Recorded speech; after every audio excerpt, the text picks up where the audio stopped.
Doctor Mohammad ইউনূসের নেতৃত্বে গঠিত অন্তর্বর্তী সরকারের শপথ ও গঠন প্রক্রিয়া বৈধ ঘোষণা করে হাইকোর্টের দেওয়া রায় বহাল রেখেছেন আপিল বিভাগ।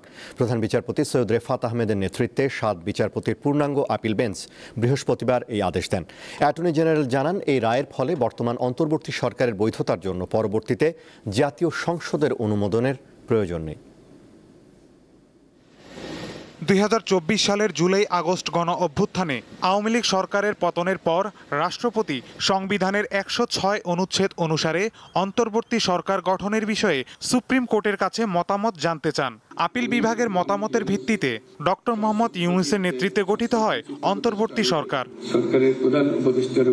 এই প্রক্রিয়া চ্যালেঞ্জ করে গত বছরের ডিসেম্বরে আইনজীবী মহসিন রশিদ হাইকোর্টে রিট দায়ের করেন। শুনানি শেষে যা খারিজ করে দেয় হাইকোর্ট।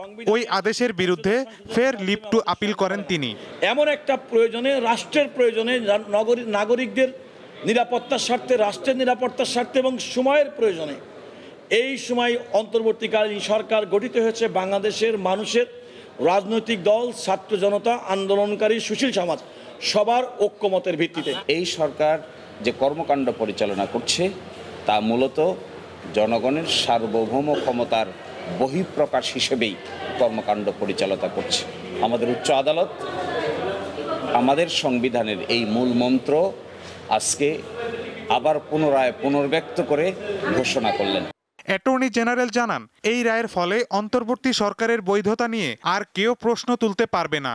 আপিল বিভাগ সর্বসম্মতিক্রমে বলেছেন তারা হাইকোর্টের রায়ের মধ্যে কোনো ভ্রান্তি, ভুল, বেআইনি কোনো কিছু পাননি।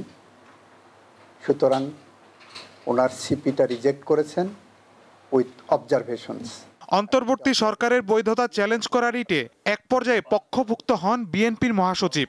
এটা জনগণের ইচ্ছার প্রতিফলন। মাহিদুর রহমান, দীপ্ত সংবাদ, ঢাকা।